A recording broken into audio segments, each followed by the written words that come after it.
Усім вітання. Я думаю, що ми будемо потихеньку розпочинати.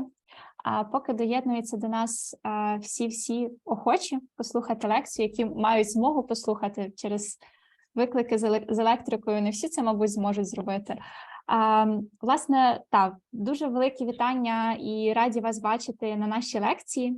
Ця лекція проводиться в рамках проєкту «Урбаністика» від громадської організації STEM-IS FEM за підтримки програми «Мріємо та діємо». Ця лекція відкрита, вже третю, яку ми проводимо за чисельністю. Надалі ми будемо проводити ще, тому в кінці я надішлю всі наші соціальні мережі, де ви можете побачити анонси наступних подій, відкритих лекцій. Власне, як і в попередніх лекціях, наша основна така тематика, про яку будемо говорити, це урбаністика. Дуже актуальна тема на даний момент, особливо для України. Актуальна через те, що і зараз, і в майбутньому, після перемоги нашої, нам потрібно всім буде задумуватись про те, як відбудовувати, власне, нашу країну, наші зруйновані міста. Сьогодні в нас лекція називається «Інноваційні стратегії повоєнної урбаністичної реновації». В нас лекторкою буде Оділь Дек. Вона є архітекторкою, урбаністкою, дизайнеркою і засновницею архітектурної школи, відомої Confluence Institute в Парижі.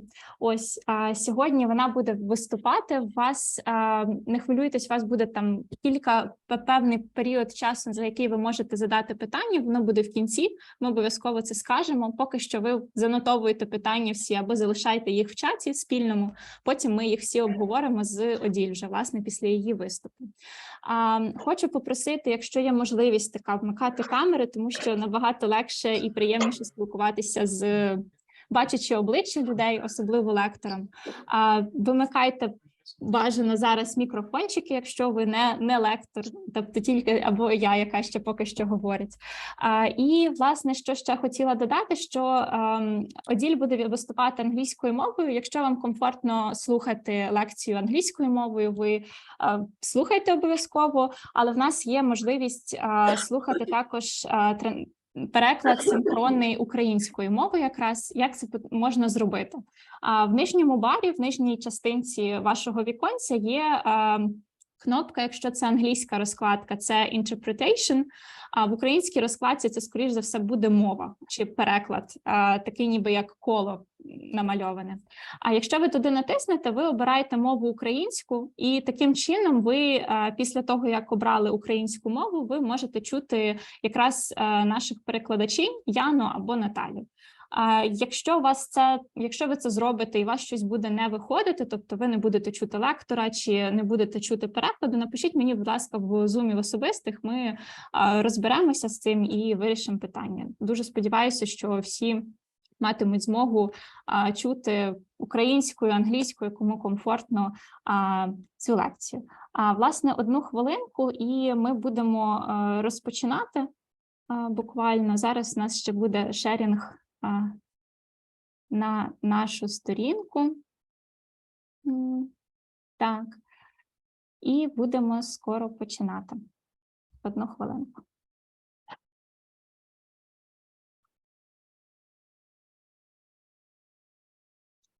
Yeah, Odile, I think that we are ready to hear your lecture, so I give you your turn to present actually and to present your lecture. Odile, can you hear us? Yes. Yeah, great. So yes, so you can start. Yeah, please.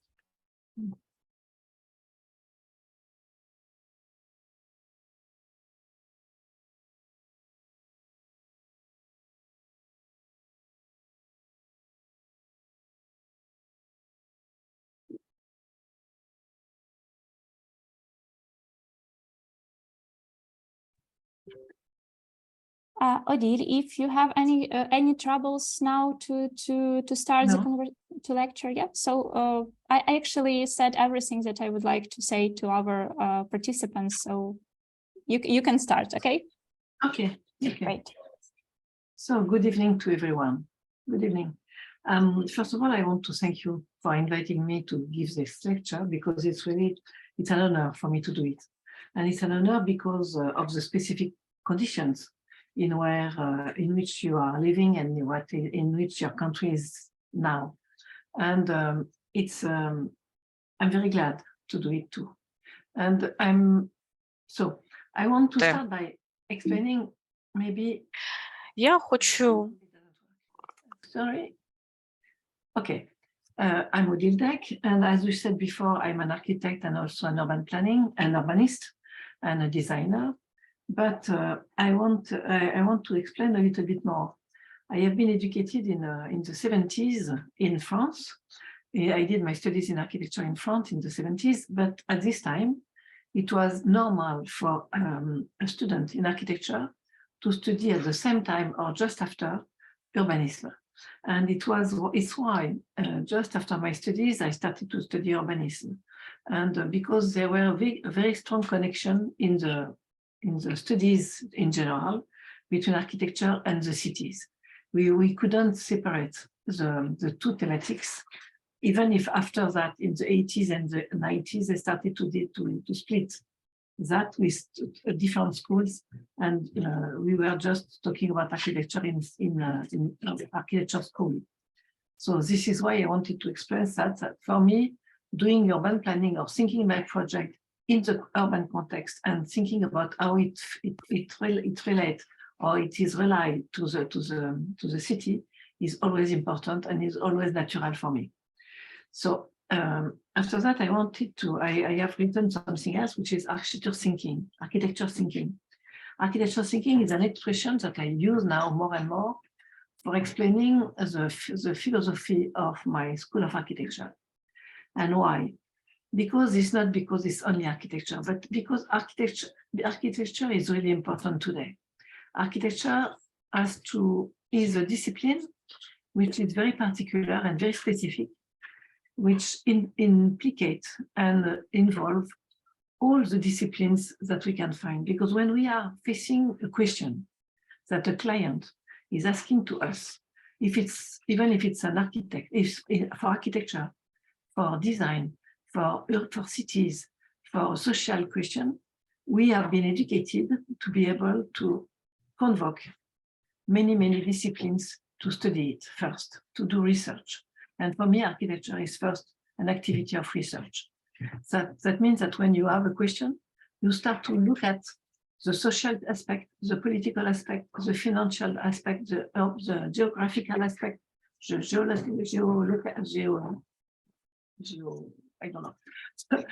artistic aspect, the urban aspect, everything, and to understand the total complexity of the question. And then we have to do a synthesis from the question that you asked. Потрібно синтезувати цю інформацію в контексті того питання, яке перед нами стоїть. І на основі our proposal, the proposal that we are doing as a studio. But we have to know that another architect will have done another synthesis and will have made another proposal. That means that this is a proposal.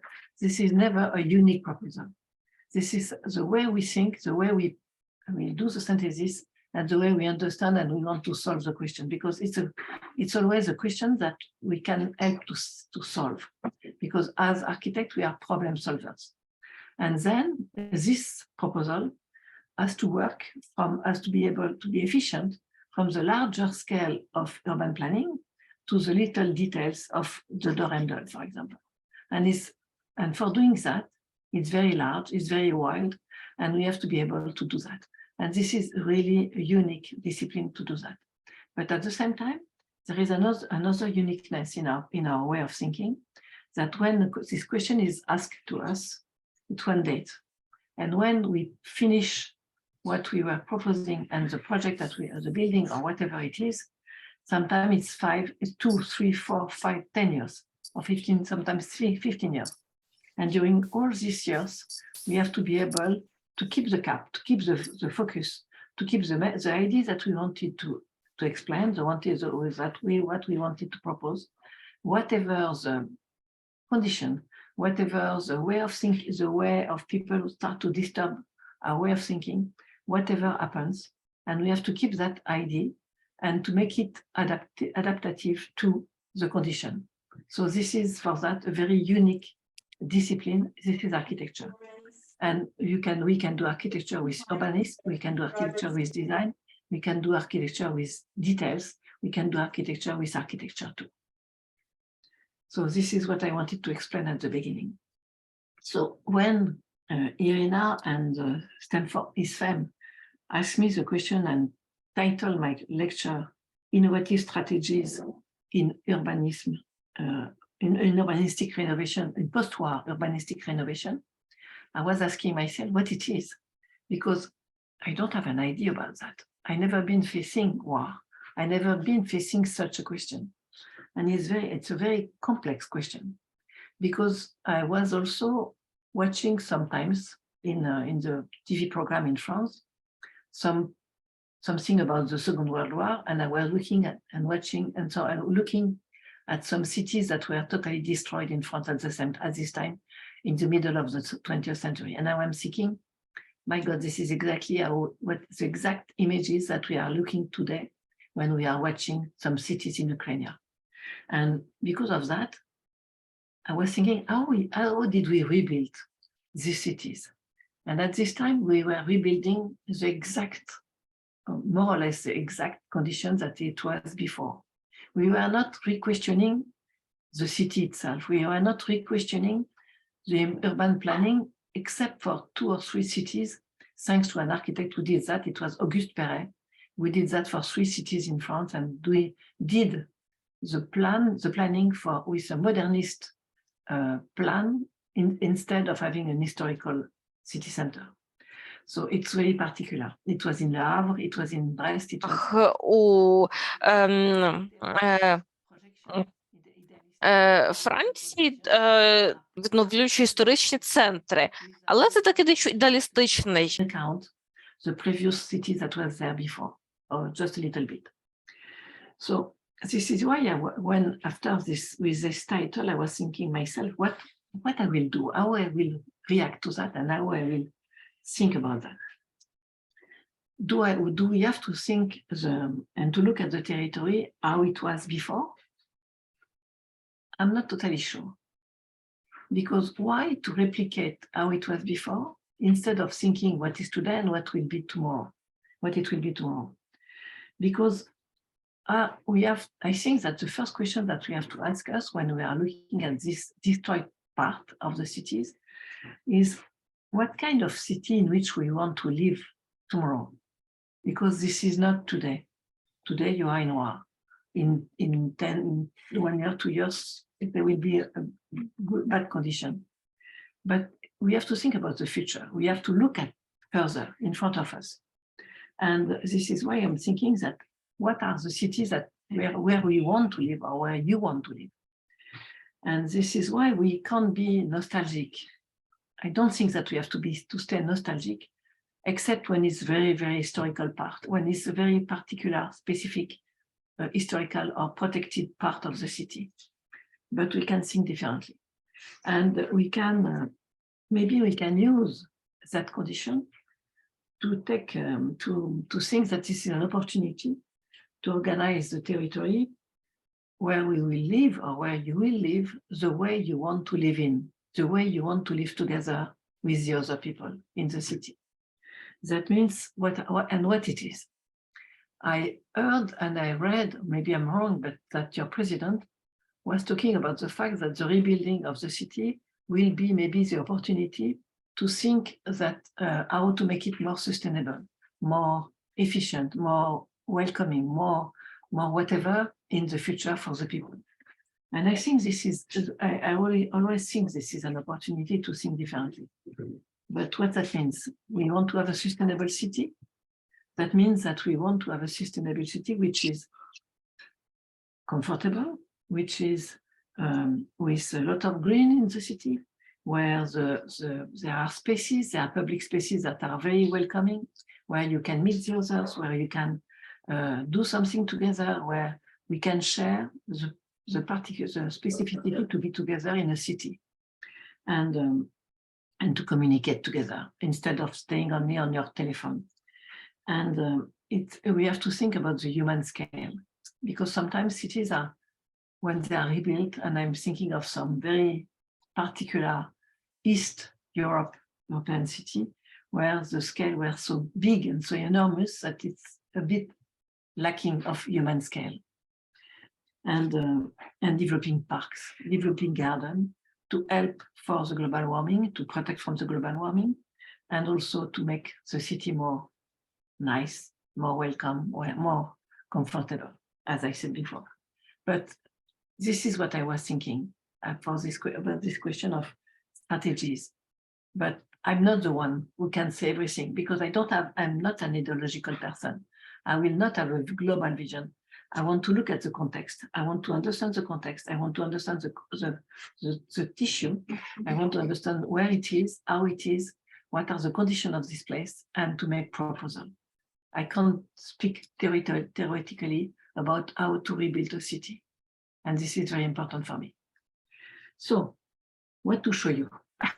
So it was complicated after I said that to show you something.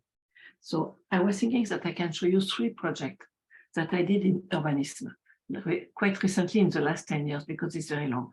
So I start by showing you a little island that a city in 2010 asked me to develop.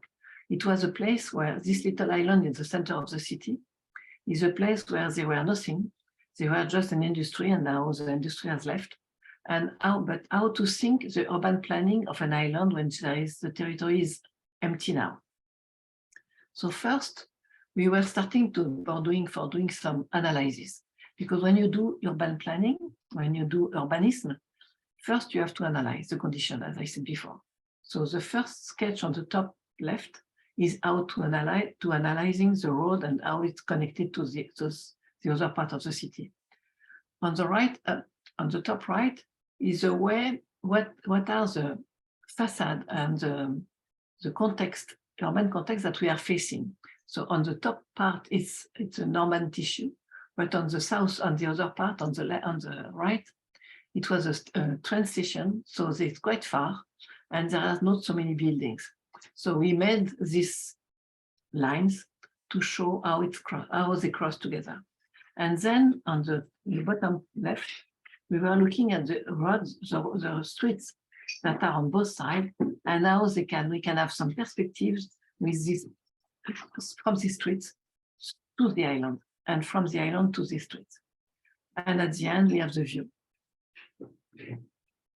To make it crossing and all together, to organize the map, the urban planning with these elements, the perspectives, the front facade that we have on the sides, and how we can make connection and how we can make it not as an alien in the city, in the center of the city, but something which is visually connected to the urban planning, to the urban city tissue. To go, and at the end, it becomes that.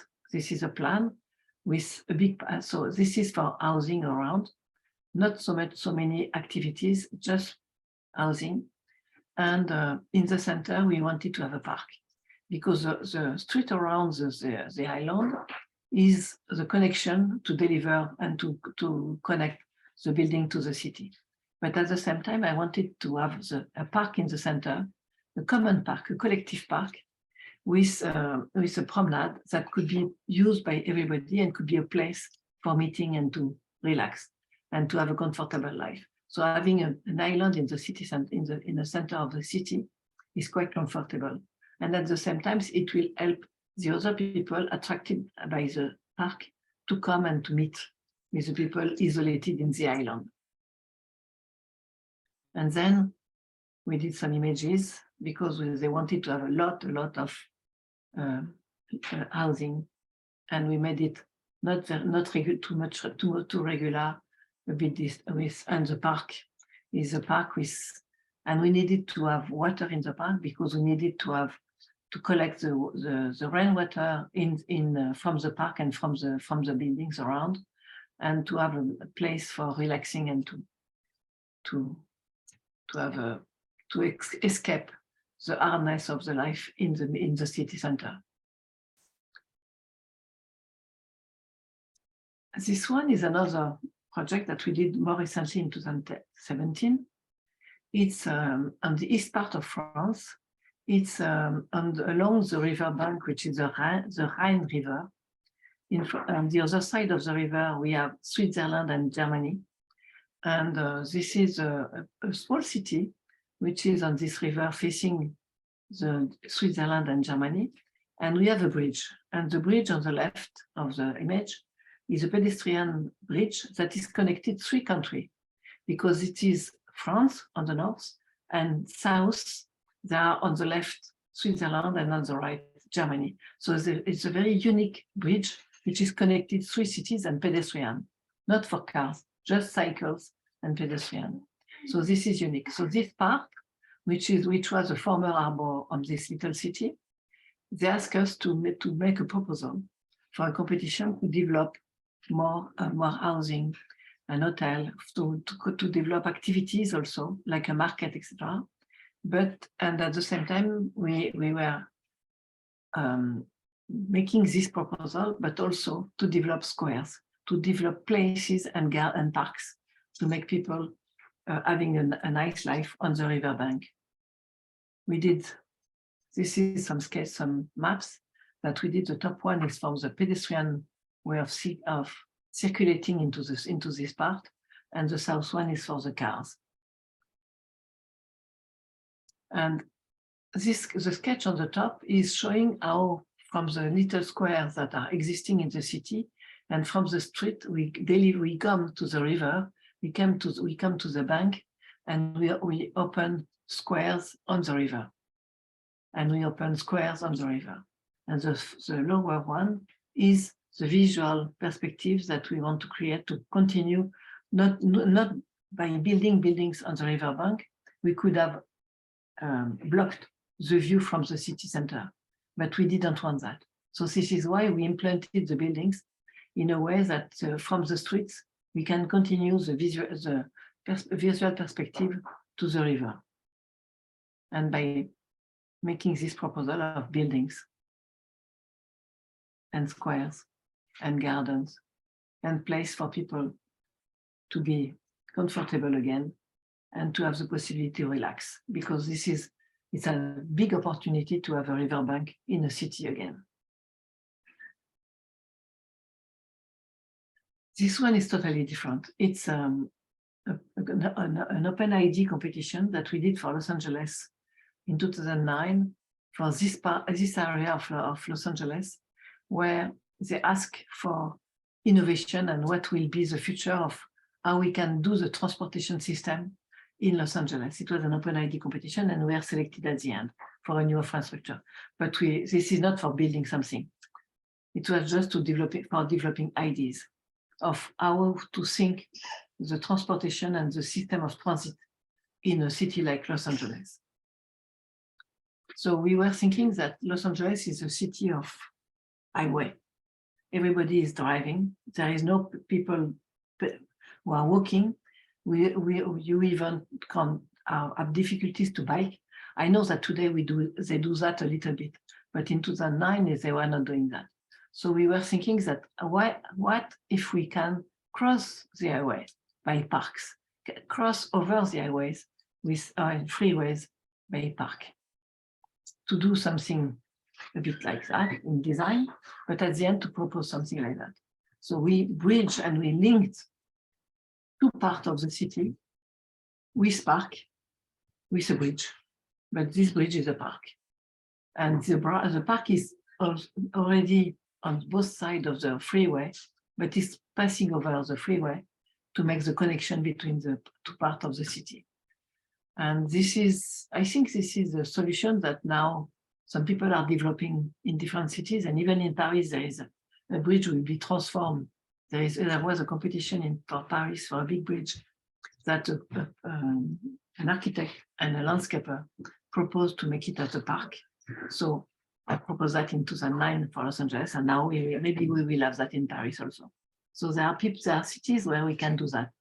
Crossing a river, crossing a big avenue, crossing something, but providing parks above the flux, the transportation system in a city. And developing also some cars, the little, as we saw on this image, and we are thinking of system of automatic system for cars, for electric cars. It was before we had now that in Paris. And places for storage the park in the city itself. So these are some ideas. I don't say this is the solution. I don't say this will be the solution for Ukraine, but this is ideas that we are developing when we are doing urban planning or urbanist, when we are thinking about specific cities. And this solution can be proposed for the other cities, and the solution from the other city couldn't have been proposed for Los Angeles. So this is everything, or always the solution and the proposal has to be specific.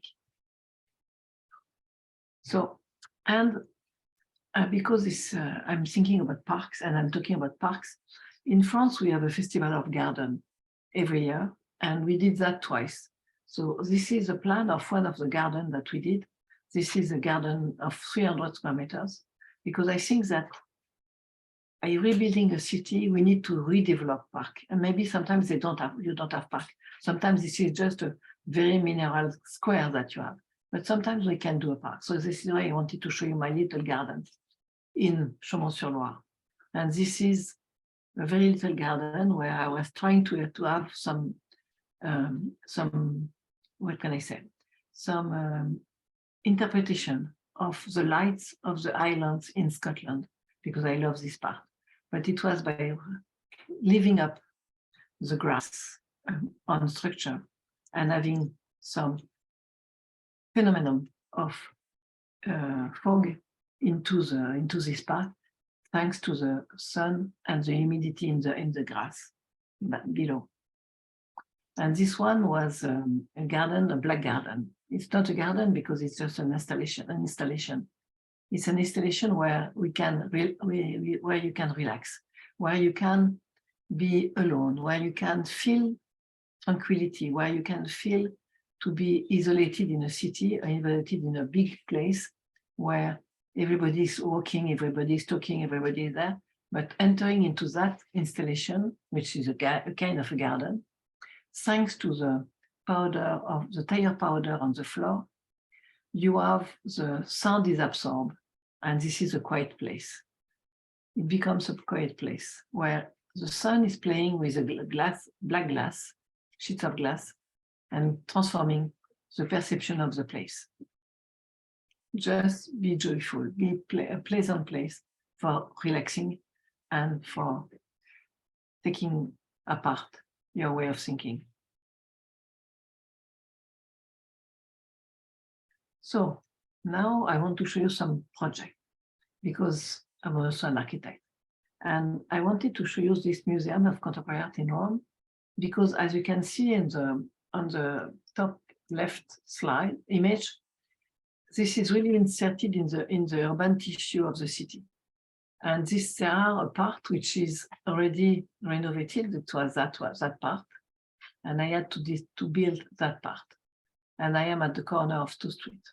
And this is really close to the city center. So in a way, this is architecture, but this is also urbanism. Why? Because I know that in Rome, and I look at that in Rome, that there is a continuity, and the way we travel the city of Rome is traveling by walking between square to square. And in that area, which is an area from the 19th century, beginning of the 20th century, there were no square, not really square, as they are in the city center, the former old city. So I wanted to create a square, but at the same time, I had to build a part of a building, part of the museum. And I knew also that in Rome, if you look carefully above the city from this image, this aerial view, you see that there are a lot of green, sometimes above the buildings, because there is the pavement layer, but there is also the roof layers, and on the roof there are gardens in the city center. So I wanted to create a square above the building. So this, which is with axonometry, you see the surface, which is above the part that I have to build. And this part is a square, a new square for the city, where in an area where they don't have a square. But to go there, you have to take a ramp, which is coming from inside this courtyard, or to take a staircase, which is going from the street directly inside that. So between that staircase, and with that staircase and that ramp, you connect directly to the square above the museum. And when you don't have to enter the museum, you just go there and take a walk, have a promenade above that with a fountain in the center, with a restaurant which is under this roof and the terrace of the restaurant in front. So that means that you are in a real square, like in the city center of Rome. And underneath, you have another square, but in an internal one, which is a foyer. And what I did to make it really clear that there are squares, public place, interior or outside, that the pavement, the stone, which is covering this square above, and the inside of the foyer is the same than the pavement in the street. So in the street of Rome, you have on the pavement, you have basalt. And the basalt is used, I have used basalt to cover the roof, so the square, and to cover the internal space, which is a foyer, to create a public space into the museum. And that means that the museum and the city are totally interconnected. You see that. So the continuity of the pavement here is prolonging into that under this glass box, which is a cafe, because in Rome, and as in many places in many cities in Italy, you have cafe in every street. And this cafe, even if it's above at the first floor, thanks to the corner, the turn of the street, is perceived when you are inside as being into the street. By passing under the cafe, you have the continuity of the pavement. You cross the little garden, which is behind, and you enter into the museum. And the pavement is still the same. So you have continuity of pavement. That means a connection from the city to the museum and from the museum to the city. It's a real public place. In that part, in that foyer, we have two floors. We have the floors on the basement, on the ground floor, and we have the passerelles, the promenade all around at mid-level. And these promenades are creating a promenade, as I said, but also are connecting other floors on the other part of on the former part, on the old part of the museum, and the top part of this volume, which is an auditorium, and above that there is another square, a little place, public place, above the auditorium, which is this red object. So I have 3 levels, 3 floors, 3 layers of public space. This one, which is connected directly to the pavement, this one, which is above the auditorium, and the one which is on the roof above. And this is the place where the auditorium, when you enter inside, is totally red, because we designed everything as red. Абсолютно все червоного кольору. Це була наша The place where you discuss with people, where artists, because it's a new contemporary art museum, where artists can discuss with the public. And this is the main exhibition room, and the main exhibition room is the total height of the museum, of the new part, and the passerelle that we saw before in the foyer is passing there, going up to the roof, that you can connect again from the exhibition place to the roof by having this floor, this mid-level floor in a way that goes above. And this is the other part where you go into the former part, and when you come from the other part. So when you enter this courtyard that was already there, you can take even the stair to go on the roof, or the stair which going down. So you are really connected to the 2 parts, the one above and the one down, to the public place. And roof itself is a square, as I told you, a public place. And this public place is lighted by the glass roof, and that is lighting the space.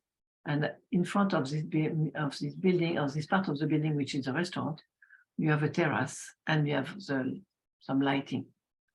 And this public place is connected to the mid-level of these buildings. So the museum itself is connected to the ground floor of the buildings, connected to the mid-level with the cafe, and the top level of the building by this roof. So there are, as I said, 3 public spaces into the museum. This is a place in front of the terrace in front of the restaurant. And the cafe. The cafe is in the street. The cafe is at the mid-level of the buildings on the other side. So the neighbors, people who are living around, are really connected to the museum at different places. This is another contemporary art museum that I did in France, in the west part of France, in Bretagne. And it's in the middle of a park, not totally in the middle, but in a park, in a public park. And this museum is a box, because the artist who was installed here asked that the building is silencious, asked the building not to light our piece and to be silencious in front of our piece, to not disturb the quietness of our piece. So I did a black box with 3 materials: mirror, stainless steel black, black glass, and black concrete on the back side. And because we are in Brittany and the weather is changing every day, and even in the middle of the day, when the concrete black is dry, it perceives as gray. When it's humid, it perceives as black. The mirror stainless steel black is perceived as gray because the sky is clear, but when it's dark, it becomes dark black, and the glass is perceived as black during the day, but inside is perceived as transparent. So inside again, this museum, this public space, is connected to the outside with the continuity of the floor of the pavement outside, and this is a place which is totally open and connected to the exterior, to the park. Because when you walk to enter into the museum, you have to walk these steps close to the park, and you go to the cafe, which is open to the park. So the building is totally interconnected with the public park, which is around. And when you travel in the center, you travel with ramps, steps, and stairs to go up to visit the different rooms where you have exhibitions, where you have educational spaces, where you have the administration, where you have the library. And the exhibition rooms themselves are, when it's possible, and different depending on the orientation, opening to the square, to the park.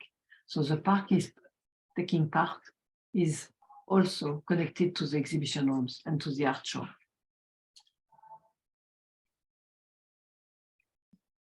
And in the night, the building is perceived differently, because the black glass from the day is perceived as transparent thanks to the light inside, and the auditorium is perceived as a lantern in the evening when the top part becomes totally dark and totally black.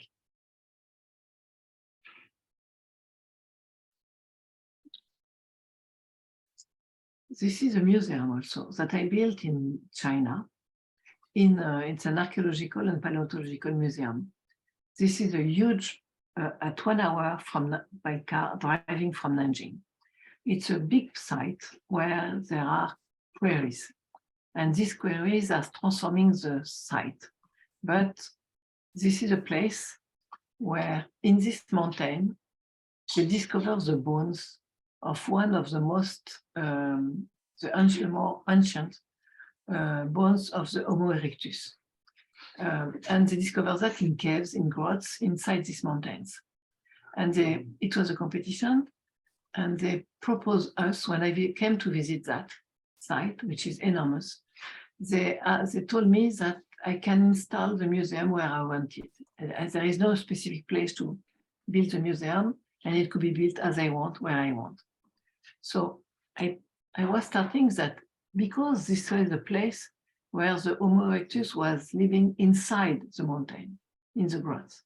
I was thinking that I have to bring, because this is a museum for him or for her, for them, I have to bring the museum coming into the mountain or bringing from the mountain. It's why I started by playing with a curved line of the site, lifting them below, playing up and down with the lines until this model, which is done with paper, and then the museum itself.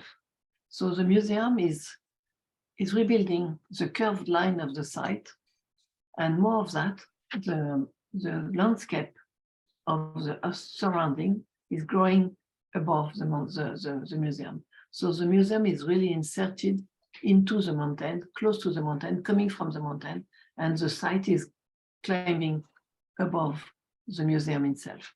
And all the lines of that are the curved lines that we have played with to create the shape and to shape the building of the museum. There is a total continuity with the mountain, with the landscape, etc., to go up above the museum. And inside there is a vertical promenade through an atrium, which is particular with escalators and inside that are crossing them to turn around the space. Like that. Here, this is a huge project in the city of Lyon. Lyon is a second... Проєкт, який розташований у Ліоні. Ліон – це друге за розміром місто. Is somewhere there, here. And they were a peninsula because they have two rivers. One river is the river Rhône, and this river is the river Saône. And this is a peninsula that connecting the two rivers at the end. And it was the previous industrial harbor which was established there. And the harbor was there, connected to this river. And so the city developed, asked the harbor to go out. And the harbor was pushed down to the south of Lyon, still on the river, but a bit lower. And the city bought the land and decided to rebuild and to redevelop all this area. So this is a huge area between the train station that is passing there, quite far, and all that, which is developed from the end of the 90s to now. And at the end, it will be a park. It's not yet a park. It's not yet built. And this is 1 million of square meters that were developed from the end of the 90s to now. And there is a company who was the manager of the riverbank here. And they decided to do a competition for redeveloping the buildings that were the former buildings for the harbor, the custom building, the salt building, the building for everything, and created new buildings. And at the other side, this is the city itself, who decided, not the city, the region, the city together with the region, who decided to do a museum, and they did a competition that has been won at the end of the 90s by Copy Melblau, Volprix, and now it's built. It's totally built, and it's a new iconic building for the city when you come from the south. And this is, for the moment, it's a highway. It's an highway which is crossing the city by that island, by that peninsula. And in the project of the development of the peninsula, they decided to push out the highway to develop that as a big mall, a big promenade along the river, and to develop a park. And a park with little buildings inside and other buildings inside. So my school at the beginning, when I founded it in Lyon, was established there. And now I have moved back my school to Paris, so I'm not anymore in Lyon. And I built a building for my school. But I also won the competition for this one.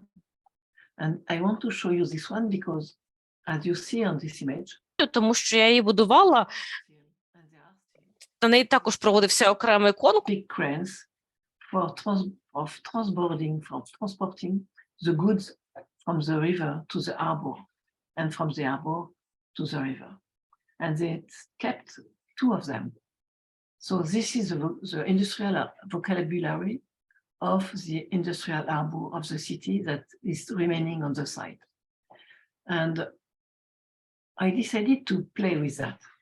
This is why when I proposed this project, my site is there. It's a little square, it's a little rectangle there as the other one, you know, they are all rectangle, and mine site was also rectangle.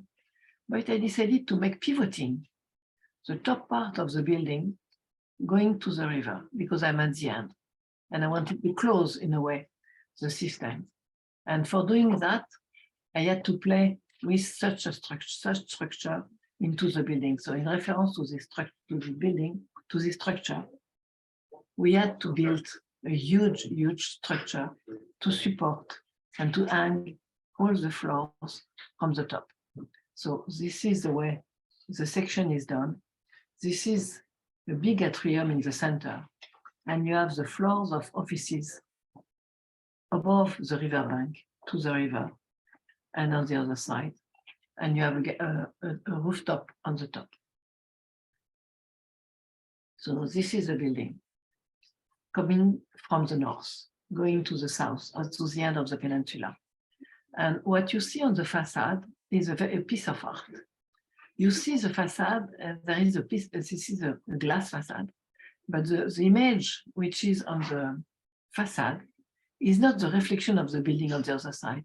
This is a photo that was taken by an artist on the other side of the building and reapplied on the facade to make, in a way, the connection, the very close connection between the building and the landscape that was behind.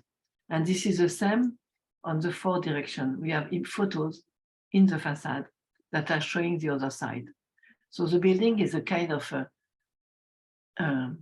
mirage for a place which is existing, but at the same time it's showing the landscape behind.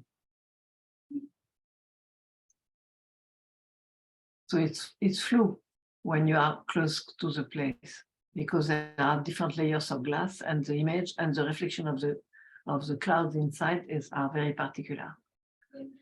Underneath, because this is a huge cantilever of 25 meters long, we have a glass ceiling. And through this glass ceiling, we can see the interior of the building. And inside, there is this huge structure that is supporting the last floor, which is with this huge beam to be on cantilever on the riverbank. And these are the buildings. And in the toilets, you are facing the city on the other side.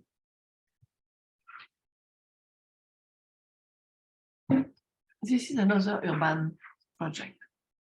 This was a huge 600 meters long warehouse in Paris, built in the 60s. Very strong, concrete, very solid. And the city bought it at the end of the 90s and did not want to destroy it, but did a competition for renovation and adding floors above. Because they discovered when they did the studies of the structure of this huge warehouse, that they could build 6 floors above this structure. This is why the winner, which was Remcolas, decided to do housing above, housing the yellow part, offices building, and in an incubator and a multimedia startup incubator, and destroying the end to create schools and the sport facilities for the area, but to keep on the ground floor a commercial part into that part.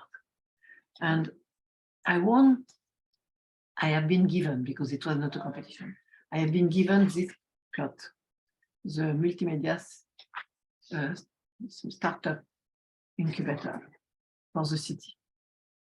And they selected 10 architects for doing every plot above this object. To have 2 architects doing the offices building and myself for the incubator, and did a competition for the schools and the sport facilities. And this is the result of my part, because this is the offices. The offices are going from there to there, above the block. And I'm the only one who is going down until the ground floor.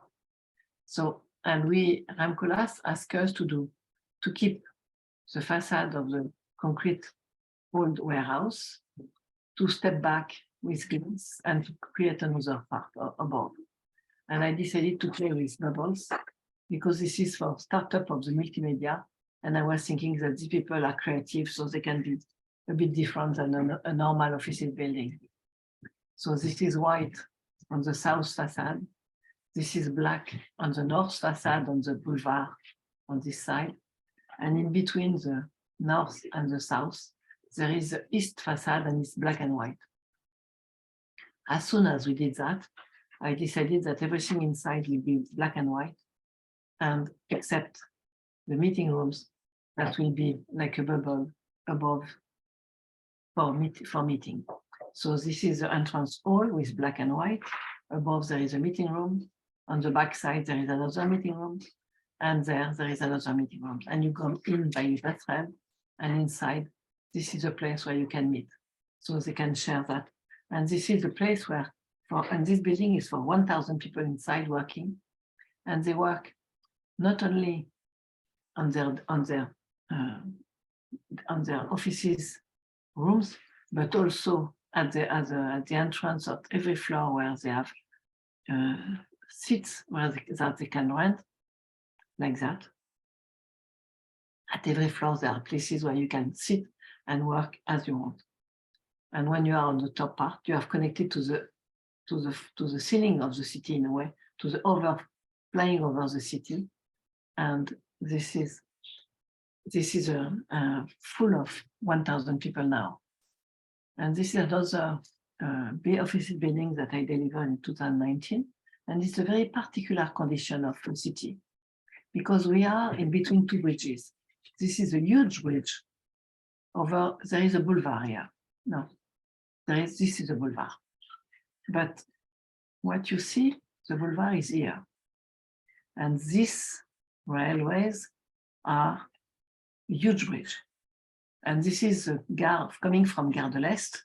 So that means that the traffic is intense all the day. And on the other side of my plot, I have another bridge, which is a new bridge connecting this part, which is with the new courthouse of Paris, and this new area on the other side with housing. And I'm in between. And I'm facing the trains. So when I was going to the site for the competition, because it was a competition, I discovered that I have to go down until the boulevard with car parks down, and to create a building which is 8 floors above, when on the backside it's only 6 floors above, because the regulation is different when you are on the boulevard and when we are on the street on the other side. So I decided to do a very real facade going down, even in front of the car park, by having some offices at this floor and a little part of offices in front of the car park. And to twist this part, which is this block at the beginning, to make the facade facing the different part of the city on both sides of the boulevard down. And you see that the boulevard is very large, and we have pedestrian, cycles, cars, tramway, and etc. It's a very large bridge, and we are just in between the 2 bridges. Inside, this is a structure of steel, wood and concrete. The staircases are steel and wood. And at the end, there is a bike car, bike park with 2 floors. And at the end, this is a red facade going seen from the periphery of Paris as a signal of the building. And in the night, it's something different, like the totem on the boulevard, with little park, with little green and little green on the top. We are in Barcelona, and where I won in 2015 this part, this tower. This is the end of the diagonal. This is the end of the east part of the city center.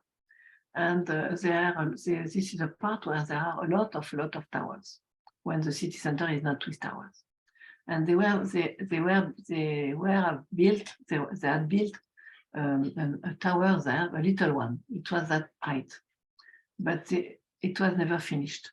So my client, bought the concrete skeleton that was remaining there and asked in competition to expand the skeleton to a real tower to go to this height and to destroy the building behind, which was also not finished, not end, like that. So now we have a kind of a new tower with the garden behind, open to the boulevard, to the Rambla which is here. We have demolished the 2 floors of the structure which was there to open the ground floor to the square in front and to the roundabout and to the street here, and to have a rooftop to have a view over the city. So this is the building. By twisting the facade, because the volume was quite thick and quite fat, and I wanted to make it a bit lighter. And the ground floor is very high, with the entrance hall which is here and the restaurant that I developed on the square, on the B side. This is inside the hall with some seats and a green wall. And under the building there is a floor with all the amenities, with yoga, gym, spa, hammam, swimming pool. This is the yoga room. This is the swimming pool. Under the car park ramp, covered with a mirror that when somebody is swimming, it's seen in the ceiling, so you are swimming between these 2 surfaces.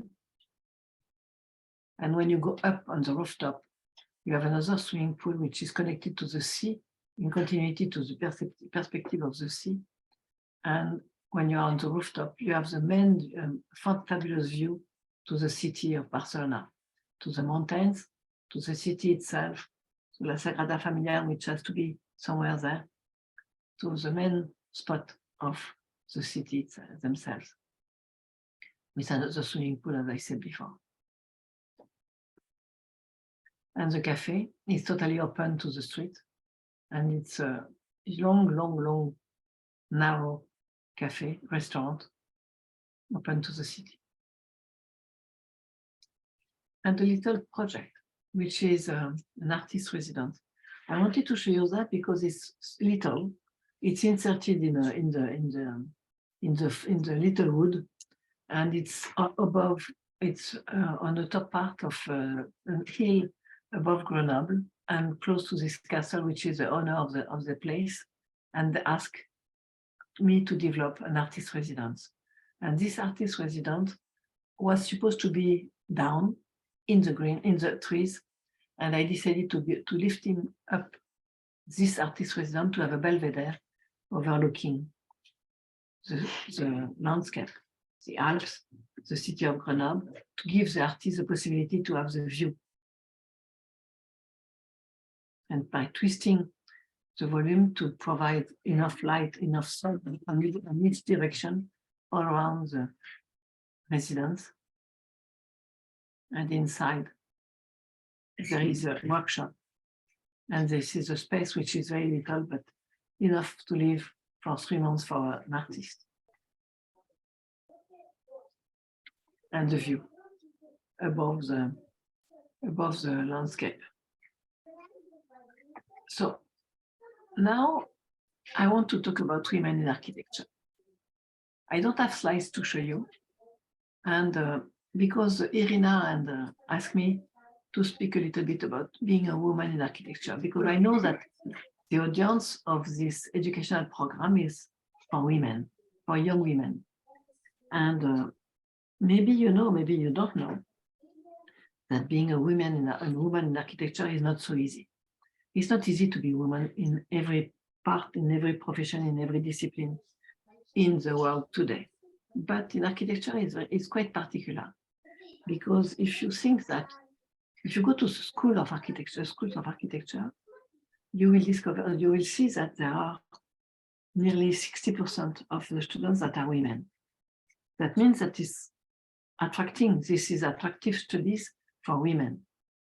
But if you look at the profession itself, and if you think about the registered architects in the world, we are only 30%.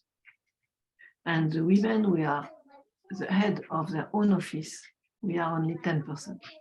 So that means that women are disappearing. Because this is a profession, this is a male surrounding when you are working in architecture.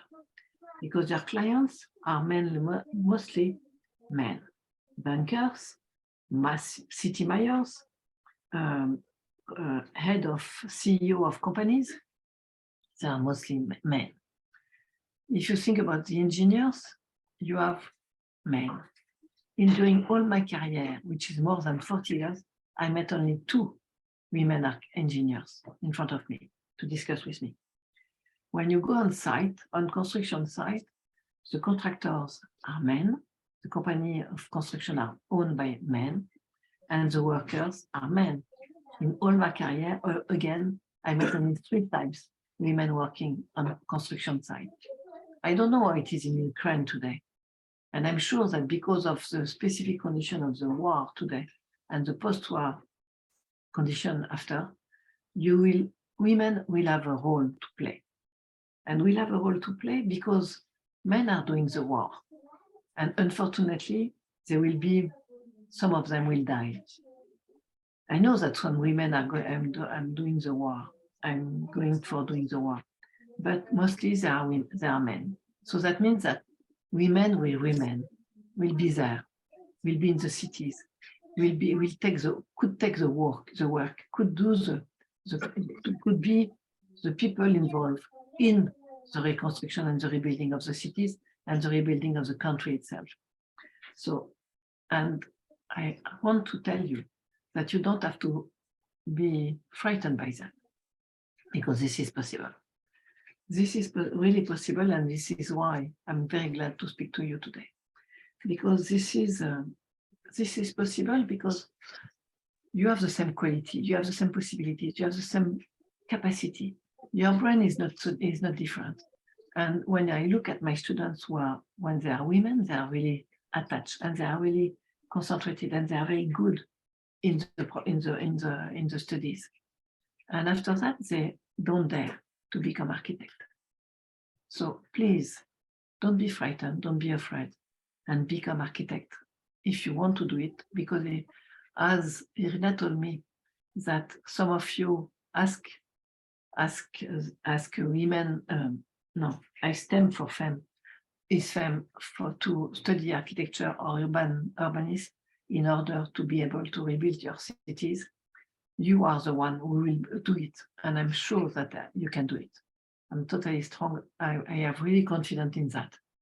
And this is your task, this is your role. And I'm very jealous of you because you are young, because you are born in the 21st century.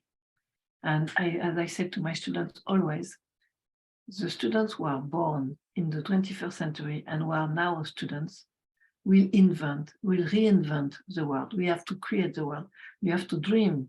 And by dreaming, you have to be able to find solutions. You will be able to find solutions. You'll be able to find new possibilities. You will be able to invent and to be creative for the future, for the way we want to live in the future, in the cities, in your country, and in the world in general. So, and I'm really glad for you for that. Thank you. Adil, thank you so much for such informative lecture. It was really interesting to get acquainted with your work. It's very impressive, and I hope that in the nearest future in Ukraine we will have like similar buildings and kind of architecture that you showed there are from your work. I guess that we have some minutes more so our audience can ask the questions. Так, ви можете задавати зараз питання, в нас якраз блок для цього є. Як я казала, ви можете використовувати...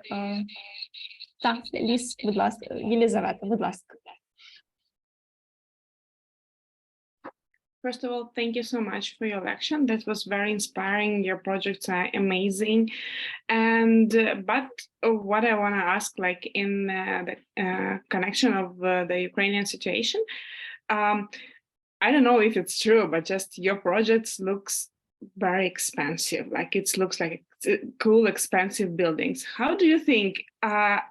Is it a possibility that a good urbanistic project can be non-expensive? Because like in Ukraine, there are a lot of very small cities and very like villages are destroyed and they will not have budget for something very huge and very impressive, but can it be still like interesting and urbanistically something new and not expensive in the same time?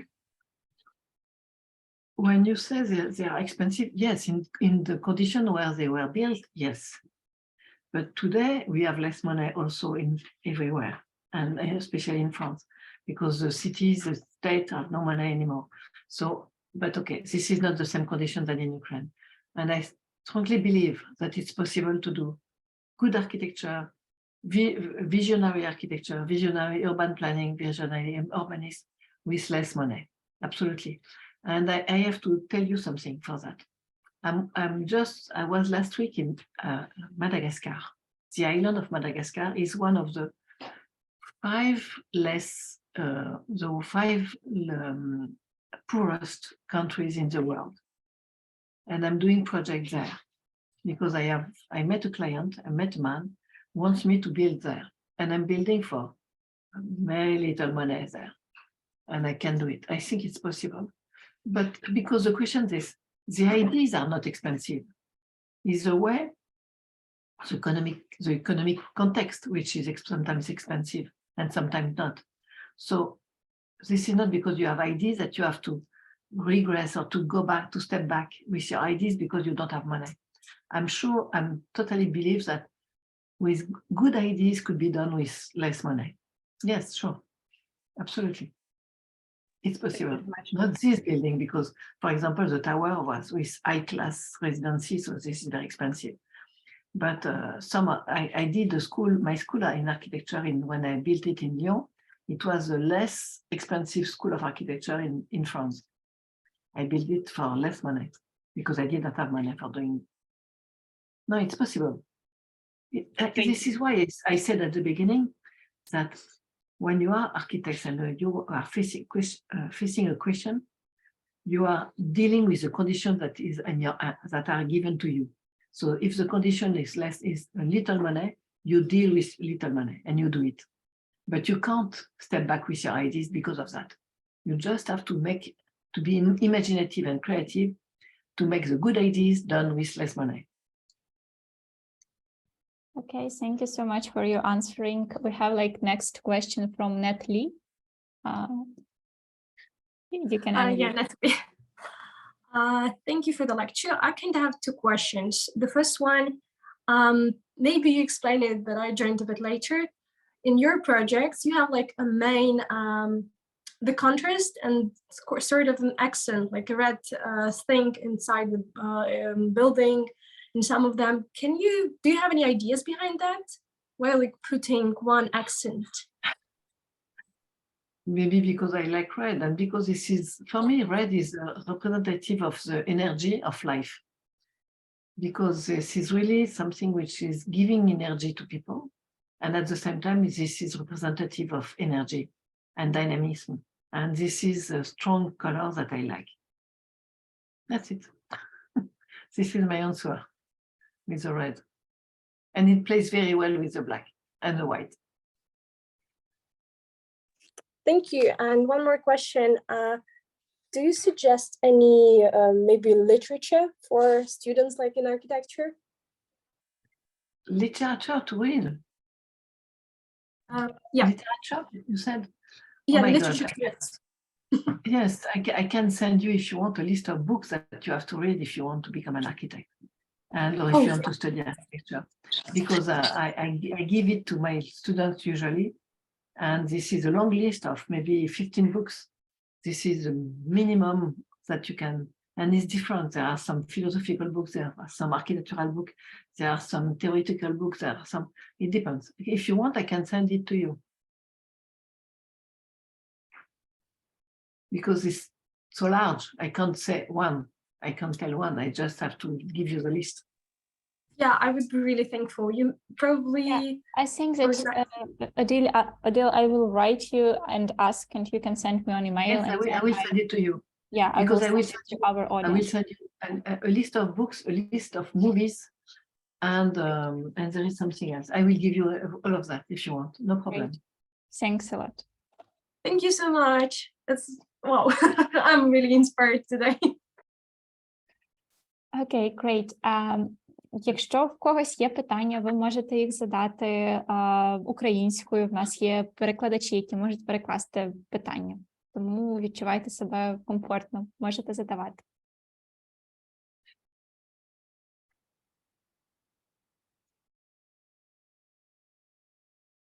May I ask one more thing?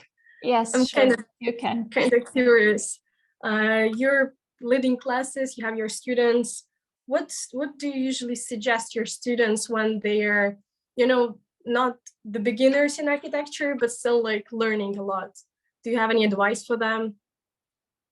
Like what the common mistake? Yeah. First of all, you have to be curious. You have to be curious not only by on architecture, but by everything around you. To know and to understand what is around you, how the society is behaving, how the society is organized, and where it's going.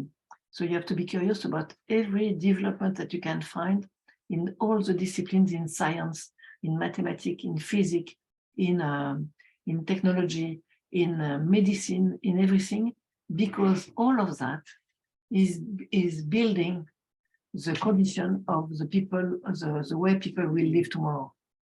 Because when you are an architect and you are doing architecture, you are not working for yesterday. You are not even working for today. Because, as I said at the beginning, there is a long time, a long process between the beginning and the end. So your building will be for in 2, 3, 4, 5, 10 years or 15 years. And so it has been efficient for the people who will live in 15 years, and you don't know how they will live. You don't know already. And this building will remain for many years, for decades. So this building has to be able to be efficient for these people. So this is why you have to be curious about the perspective of the society where it's going.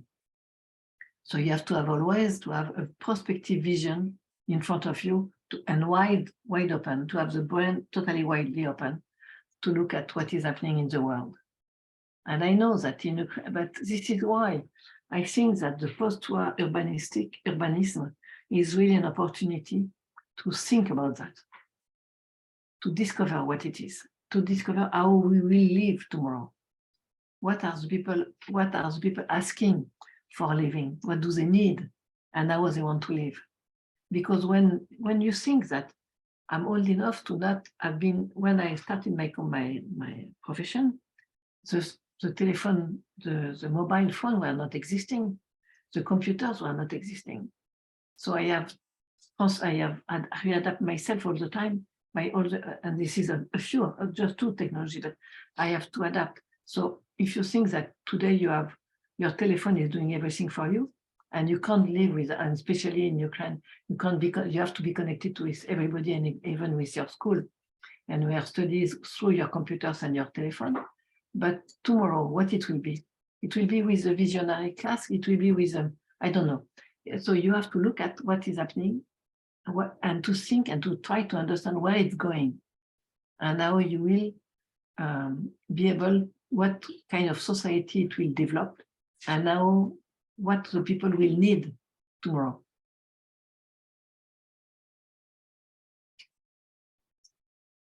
Yeah, thank you so much. It's kind of the thing I really wanted to hear, because usually when I'm studying lots of things like science and chemistry, people are looking at me like crazy. You're an architecture student. What are you doing there? Congratulations to do that. Congratulations, because this is so important. Yes. Okay, we have one more question from Elizabeth. I just wanted like a little bit to like go to the line that you started in your last answer. And when you are thinking about like what we will have in the future and what people will need in the future, like what do you think are the main challenges like that urbanists and architects need to consider about the future? Like what do you consider when you are planning you're building your projects live for 20, 40 years? What is the biggest challenges you see in the future? This is strange, this question, because next week I will go to a fair for not for architecture, but a real estate fair, and I have to answer to this question too. What will be the future? And I don't know what will be the future, but I think that some topics are so important today and will remain important in the future. This is the question of being able to recondition and to reorganize and to have flexibilities and transformation in the building. So buildings are not there forever, but they are not built only for one purpose. Once, when they start, it's a school, and tomorrow it will be housing, or it will be an office building, or it will be something. So the same building has to be able to fit different programs in the time. So, and this is not so easy because it depends on how it is Могли слугувати різним потребам. Тому треба подумати, як це зробити. Because now, because of the economic crisis, but not only the economic crisis, also the question of sustainability and the fact that people don't want to consume so much, we have to be able to, we don't want to build as many buildings that we were building before. And we have to reconsider the older building and the former building. So these buildings are able to be transformed, but some contemporary and some modernistic one can't, because they are built in a way that is complicated. So we have to think about that. Again, and there is another question, which is the question of the global warming in general, but this is the question of how to adapt the architecture and the urbanism to the new thermal conditions. I don't know how it is in Ukraine during the summer, but I'm sure that it's very, very, very warm, and especially this year. And this winter, it will be maybe very, very, very cold, and I'm sorry for you, because it will be bad conditions, in the conditions that you are. But we have to be able to make the building adapted to that, and it's not also so easy. So I'm talking about technical things, but if you think about what the people will need, they will need places for being comfortable. I always believe that architecture is a space, it's a place where you have to give the people the possibility to forgive the hardness of their life. So that means that the building has to be comfortable, whatever it is. If it's a sports facilities, if it's an offices, if it's a museum, it's a housing, everything, when you enter into the building, you have to feel, I'm glad, it's nice, Будівлю, особливо житлову будівлю, людина має зайти і відчути себе зручно всередині, відчути, що в неї полегшення. And that means that thinking about the human scale, always. And by chance, you are all women, and I know that you will think about that. Because this is really how we behave, how we think. We have to think about human scale. And because we are building for human, we are not building for ourselves. We are not building for the glory of our names. We are building for the human that are surrounding us. And we have to understand what do they need and what do they want. Thank you so much. And also places for meeting, you know, because now, because I see that in Paris and I see that in my country and everywhere I travel, people are always on their telephone, on the social medias. So they don't meet real people in hand to hand, shaking their hands. But I know that today is complicated for you, but it was there before the war and it will be back after the war. But please think that you have to think about the fact that people have to meet eyes into eyes, shaking their hands and being able to be together, to feel the others, not only by social media. Being human, it's important. Thank you so much. Natalie, you have one more question. You are the most active, I guess, person that you have a lot of questions. Great. Please. Yeah, I do.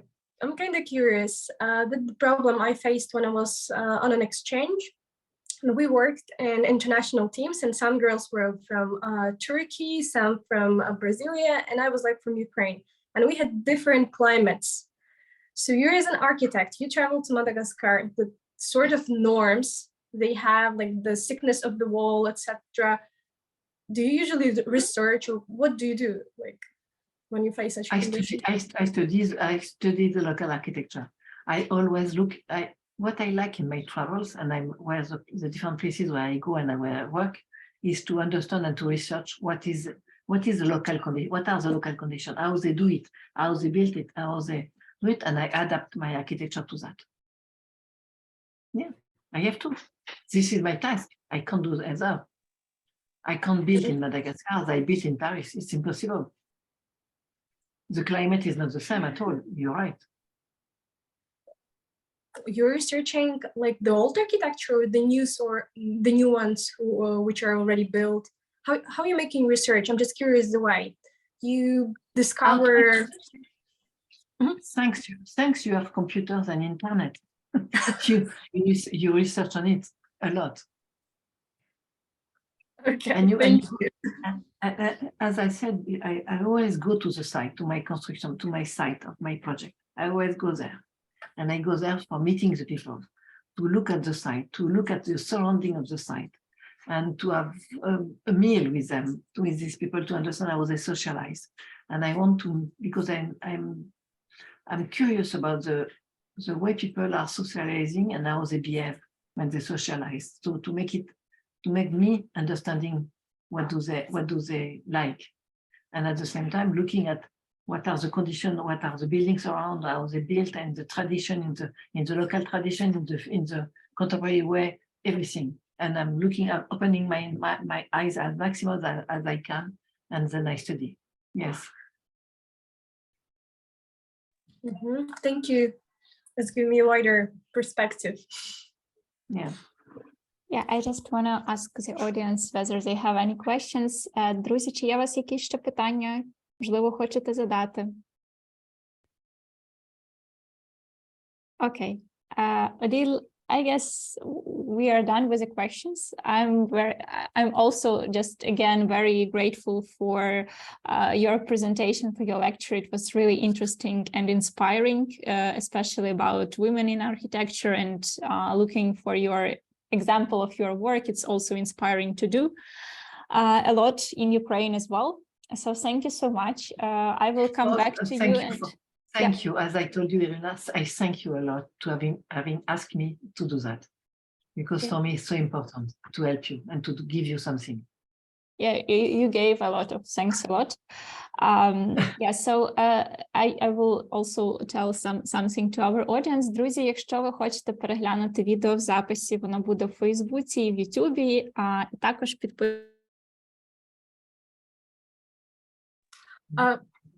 And I cross my fingers for you, and I believe in you. Yes, thanks. I'm very fascinated. I'm totally fascinated by the resilience and the courage that you have. It's incredible. You give us example, everything. Yeah. And so thank you for your support. Without you, it would be rather harder to fight for our freedom. Yeah. Друзі, я надіслала лінки на наші соціальні мережі, підписуйтесь, тому що в нас будуть ще наступні лекції відкриті, і там буде якраз анонси наступних наших лекцій, які будуть не менш цікаві. Ось, дуже вам вдячна за нашу зустріч, за те, що були з нами. Сподіваюсь, винесли багато чого з цієї лекції, і ми до вас повернемось на пошту, надішлемо і запис, і презентацію Оділь, і також перелік рекомендованої літератури, і фідбек-форму, яку б попросили вас заповнити, щоб розуміти, що б ви хотіли почути наступні рази. Ось, тому дякую велике за вечір. Сподіваюсь, буде все мирно, спокійного вечора і сподіваюсь до зустрічі. Оділь, thank you so much again. I will keep in touch. Yeah, keep in touch for sure. Yeah. Keep in touch. Yeah. Thank you. Yeah. Bye. Thank you. Bye-bye. Bye-bye. Bye-bye to everybody. Good luck. Keep courage.